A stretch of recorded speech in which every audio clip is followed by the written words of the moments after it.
Okay, so let's just take a look through the piece really quick and tell me some rhythms that you see. Triplets. Eighth notes, triplets, quarter notes. Eighth notes. Great, great. So it's fair to say that it's mainly eighth notes, right? Correct. Cool. Okay. What is the time signature in this piece? Cut time. Cut time. Cool. So basically, the half note will be getting the beat. So I want y'all to listen to this one piece and stand up, please. And once you find that beat in cut time, you can start moving around, walking around, snapping, do whatever you want to try and feel the beat.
Anyone else?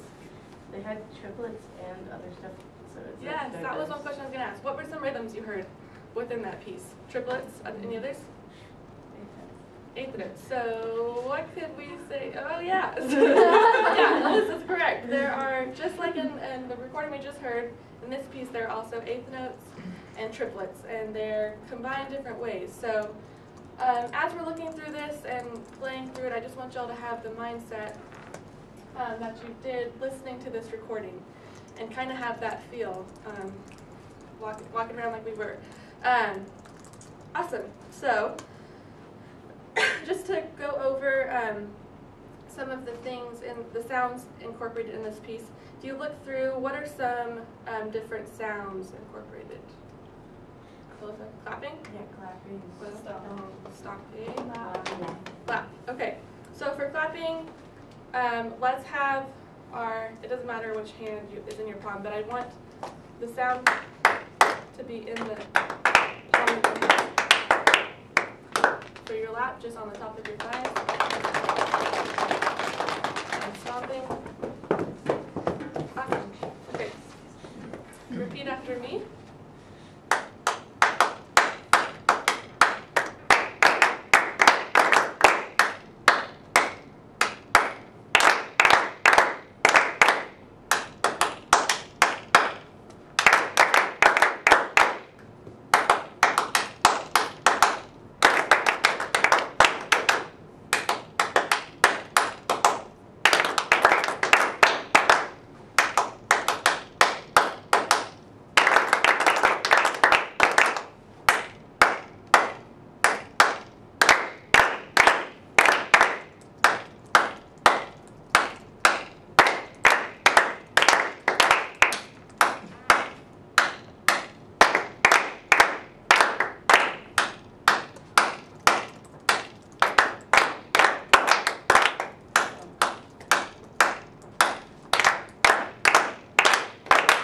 Okay, thank you. Okay. Let's read measures 1 and 2. Stop on measure 3. Everyone clapping at the beginning, right? 1 and 2 and ready and clap and.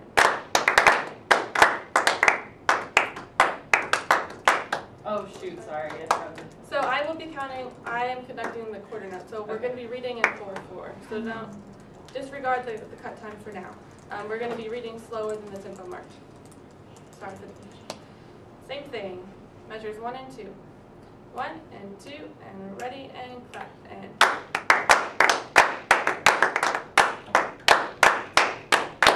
1, 2, same thing and clap and.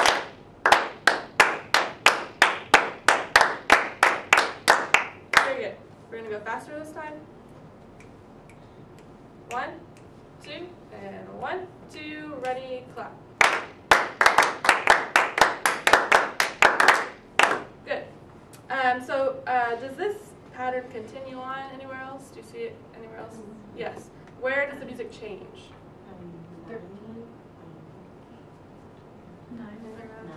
9. Yes. Good. So 9 is where we have a change of music and we have new musical ideas introduced. So let's clap from the beginning to measure 9.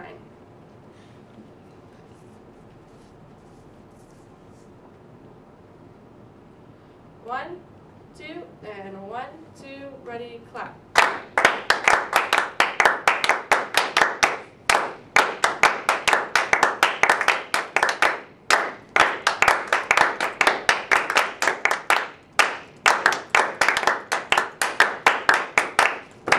Thank you.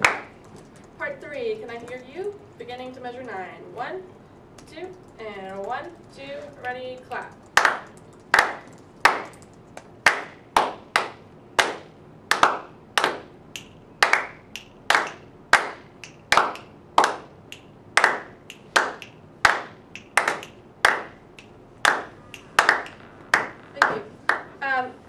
Look at measure 2. What beats does your rhythm come in on? 2. Beats 2, and then the tay of what? 3. Awesome. Let's clap from the beginning to measure 9 again. Make sure on the tay of 3 you're subdividing 8 notes in your hand. So 1, 2, 3, 4. Same thing. Beginning to measure 9. 1, 3, 4. 1, 2. Ready. Clap.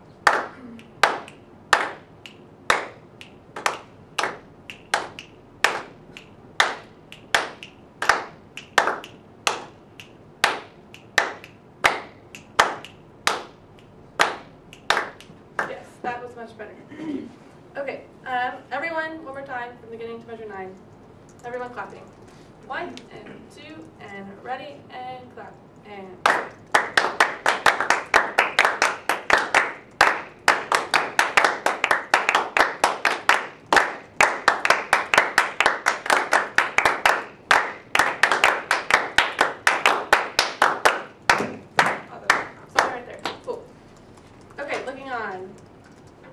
Let's go from measure 9 to measure 13. Everyone have that in your, know where that is? Okay. So again, stomping like I mentioned before. Measure 9 to measure 13. 1, 2, ready, go.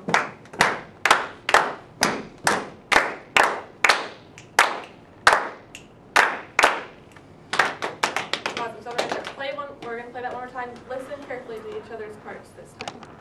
1, 2, ready, go.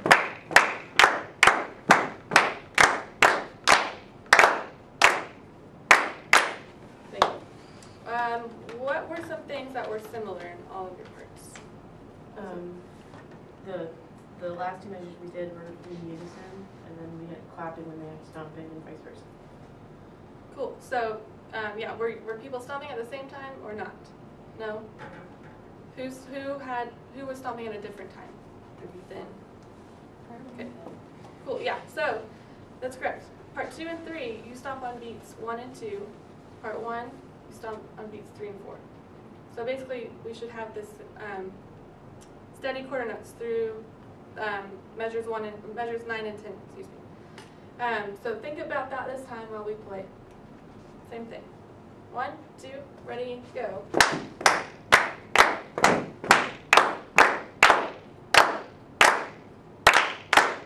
Awesome. Cool. That was much better. Thank you. Looking on, we are going to read from measure 13 to measure 17.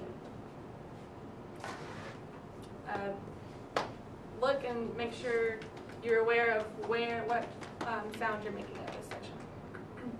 Measure 13. 1, 2, ready, go.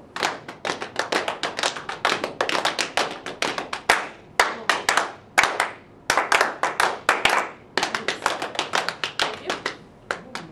Let's look 15 and 16. Measure 15 and 16. Reading 1, 2, ready, go. Thank you. Part 2. What beat do you clap on? 2. So first one will be in your lap, and then clap. One more time. 15 and 16. 1, 2, ready, go. Thank you. Going back to measure 13. 1, 2, ready, go.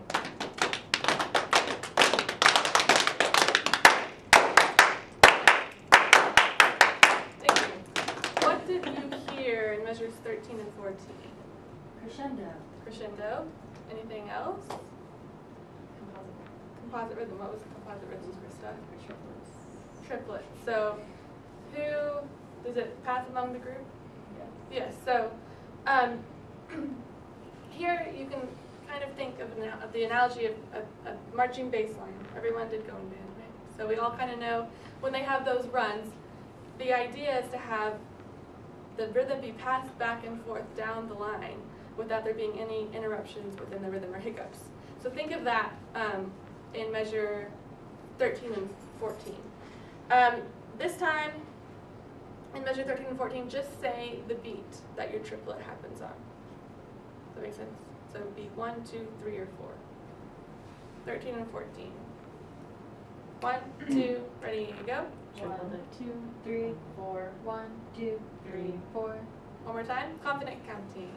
1, 2, ready, go. 1, 2, 3, 4. 1, 2, 3, 4. Awesome. Putting it back on your lap this time, the whole rhythm. 1, 2, ready, go.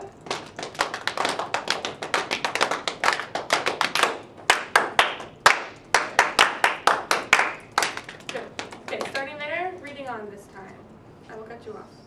So be listening and watching. Starting in measure 13. 1, 2, ready, go.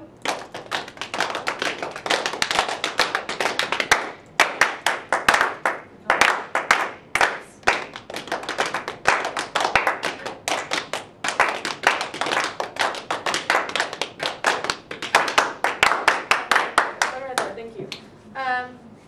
Did anyone hear any similarities in the passages that we just read? What were some things that sounded similar once we got to measure 17? There's passing triplets again. Passing triplets again. Right, so parts 2 and 3, you have the same idea of passing triplets. Let's play 17 to 21. With that same idea of passing triplets, parts 2 and 3. 1, 2, ready, go.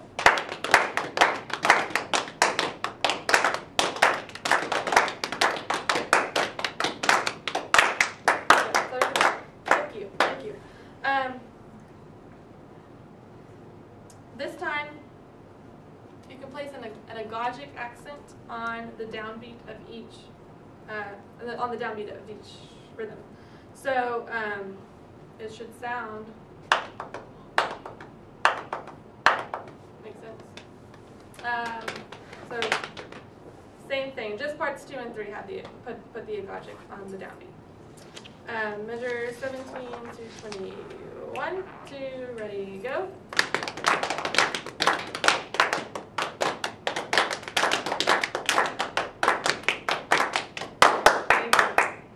Thank you. Okay, reading on. Measure 21 to 27. Be listening through these measures while we read. That's your time, Avery. Thank you.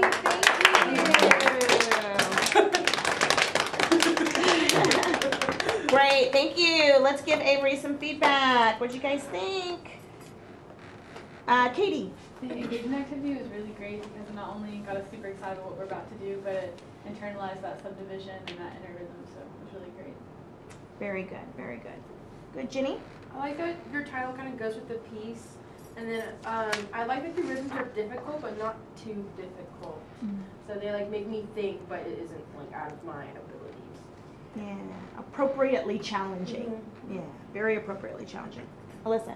I was about to say something almost exactly like it, but just generally your piece is really cool. Like it's fun to play, and it's like she said, not too difficult, but it's challenging. But you can tell that you are the more knowledgeable other, and that you are very comfortable. And like we were very like, it's easy to listen to you. Like you're just very comfortable up there doing this. Yeah, that was really good. Yeah, you exuded confidence, right? I mean, of course, you know your rhythms. It's obvious you have this very clear aural image of this piece, and I think that you did do a good job, as Alyssa is saying, with modeling that for them and then leading them to the accomplishment of those performance goals so that they could eventually perform it as accurately as what you were hearing in your head. So that was really good. Something else from one of your colleagues, Colton? The two big things I noticed that you're really good at, when you wanted us to stop somewhere, you gave us a measure to stop at, and we didn't because no one ever does. You didn't really wait for us. You just kind of moved on. You didn't make a big deal about it, but you were going on. It was our job to listen. And you gave good mandated instruction. There was no like question, like, can you guys please do this? Okay, do this. Very good.